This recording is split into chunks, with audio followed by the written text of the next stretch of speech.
सर्दियों में सब्जी बाजार में हरी भरी सब्जियों की भरमार है, जिसमें अदरक और हल्दी भी बहुत ही ज़्यादा डिमांड में रहता है और हरी मिर्च की तो बात ही निराली है। तो आज हम इन्हीं चीज़ों से मिलकर एक ऐसा अचार बनाते हैं जो खाने में बहुत ही ज़्यादा मज़ेदार और फ़ायदेमंद होता है, जिसे खाकर मेरी तो गारंटी है कि आप दूसरे अचार को तो भूल ही जाएंगे। और मेरे ख्याल से तो आपको सब्जी खाने की तो ज़रूरत बिल्कुल भी नहीं पड़ेगी। इसी से आप अपने स्वाद का मज़ा दुगना कर सकते हैं। यानी अदरक, कच्ची हल्दी और हरी मिर्च का चुटकी भर अचार आपका स्वाद दुगना कर देगा। तो दोस्तों, ढेर सारी हरी मिर्च, हल्दी और अदरक को अच्छी तरह से वॉश करके हमने पहले ड्राई कर लिया, यानी धूप में थोड़ी देर के लिए इसे सुखा लिया। अब यह पूरी तरह से सूख चुका है। अब इसे हम रफली चॉप करके तैयार कर लेंगे। आप चाहें तो इसे किस कर भी तैयार कर सकते हैं, पर एक बार आप मेरी तरह से इस तरह से बारीक चॉप करके बनाएंगे ना, तो आपको स्वाद अलग ही लगेगा, जिसमें सब्जियों का बारीक दरदरापन बिल्कुल एक चटनी का स्वाद देगा, जो खाने में बहुत ही ज़्यादा टेस्टी और क्रंची लगेगा। कहीं कुछ बारीक पीसेस और कहीं कुछ मोटे, तो खाने में बड़े ही स्वादिष्ट लगते हैं, और जिसे आप चटनी या अचार की तरह पूड़ी, पराठे, बिरयानी, पुलाव या खिचड़ी के साथ एंजॉय कर सकते हैं। तो चलिए, सबसे पहले हम एक कढ़ाई में 1 कप के करीब सरसों का तेल लेंगे। हल्की सी आंच आने पर चुटकी भर हींग ऐड करेंगे, ½ कप के करीब अचार मसाला ऐड करेंगे और 1/4 टीस्पून के करीब हल्दी पाउडर और स्वाद के अनुसार नमक ऐड करेंगे। अचार है तो नमक ज़्यादा लगेगा क्योंकि लंबे टाइम तक चलेगा। ये देखिए मसालों का कितना अच्छा कलर आया है। अब 1 टेबलस्पून के करीब आपके पास जो भी विनेगर हो उसमें ऐड करेंगे, जिससे अचार खराब नहीं होता और स्वाद भी दुगना हो जाता है। ये देखिए, हमने तीनों चीज़ों को अच्छी तरह से रफली चॉप कर लिया है।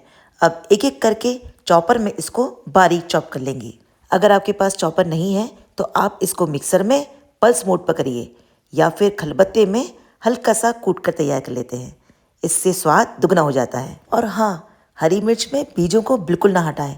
बीजों का स्वाद इस चटनी में बहुत अच्छा आता है। मुझे तो बीजों को अच्छी तरह से चबाना बहुत ही अच्छा लगता है। तो इस तरह से सारी हरी मिर्च को मैंने 2 बैचेस में बिल्कुल बारीक चॉप कर लिया है। ठीक इसी तरह से कच्ची हल्दी और अदरक को भी हम बारीक चॉप कर लेंगे। इनके फायदों को तो हम सभी जानते हैं। यह इम्यूनिटी सिस्टम और डाइजेशन को बेहतर बनाते हैं। सर्दी, खांसी और वजन घटाने में भी बहुत मदद करते हैं। अदरक और कच्ची हल्दी दोनों ही एंटी इन्फ्लेमेटरी और एंटीबैक्टीरियल गुणों से भरपूर होती है। वहीं अदरक ब्लड प्रेशर, शुगर और हार्ट के लिए बहुत ही ज़्यादा फायदेमंद है। तो देखिए, हमने अदरक को भी बिल्कुल बारीक चॉप कर लिया है। कहीं छोटे और कहीं बारीक पीसेस हैं। अब इसी तरह से हमने इनका कुचला बनाकर तैयार कर लिया है। कच्ची हल्दी, अदरक और हरी मिर्च देखिए कितनी अच्छी तरह से दरदरे फॉर्म में तैयार हो गए हैं। हमें बिल्कुल इनका ऐसा ही टेक्सचर चाहिए था। यहाँ कढ़ाई में हमारा मसाला भी अच्छी तरह से गर्म होके ठंडा हो चुका है। अब जो भी चीज़ें हमने बारीक चॉप करके तैयार की ना, इसको हम इसमें ऐड कर देंगे। जैसे हरी मिर्च, अदरक और कच्ची हल्दी, तीनों ही चीज़ों को हमने तेल के साथ और मसालों के साथ अच्छी तरह से मिक्स कर दिया है।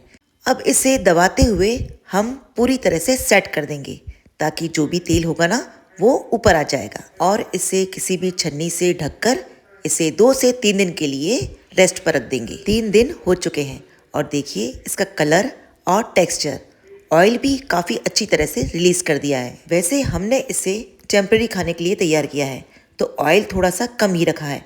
आप चाहें तो ऑयल की मात्रा अपने अकॉर्डिंग एडजस्ट कर सकते हैं। यदि थोड़े लंबे टाइम तक करना हो तो आप इसे ऑयल में डुबा के रखिए, यानी अचार तेल में 1 इंच नीचे तक डूबा रहे। अब चलिए, टेम्परेरी तौर पर हम इसे एक छोटे से जार में रख लेते हैं, ताकि डेली में हम इसे यूज़ कर सकें। और बाकी के स्टॉक को हम बड़े से जार में ट्रांसफ़र करके इसे अलग रख देंगे।